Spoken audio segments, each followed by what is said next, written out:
ہماری محبتوں کا جو منبع ہے، ہماری محبتوں کا جو چشمہ ہے، وہ نبی علیہ السلام کی ذات کریمہ۔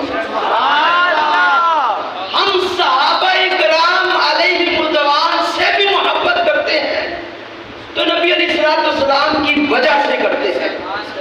ہم اہل بیت اطہار سے محبت کرتے ہیں تو نبی علیہ السلام کی وجہ سے کرتے ہیں۔ ہم نبی علیہ السلام کی ہر نسبت سے پیار کرتے ہیں تو نبی علیہ السلام کی وجہ سے کرتے ہیں۔ خدا کی قسم، ہم نے ابو بکر صدیق کو صدیق اکبر مانا تو نبی علیہ السلام کی وجہ سے مانا۔ ہم نے حضرت عمر کو فاروق اعظم مانا تو نبی علیہ السلام کی وجہ سے مانا۔ ہم نے حضرت عثمان کو ذوالنورین جامع القرآن مانا تو نبی علیہ السلام کی وجہ سے مانا۔ ہم نے مولا کائنات علی مرتضیٰ شیر خدا مولا مشکل کشا حیدر قرار کو مانا تو نبی علیہ السلام کی وجہ سے مانا۔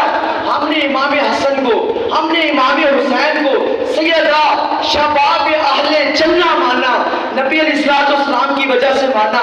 ہم نے سیدہ فاطمہ کو سیدہ نساء عالمین مانا، نبی علیہ السلام کی وجہ سے مانا۔ ہاں سنیو، ہم نے حضرت امیر معاویہ کو بھی مانا تو نبی علیہ السلام کی وجہ سے۔ ہم جس کو بھی مانا، چاہے صحابہ ہو، چاہے آل ہو، چاہے میرے آقا سے نسبت رکھنے والے میرے آقا کے نالے پاک ہو، ہم نے مانا ہے تو نبی کی نسبت کی وجہ سے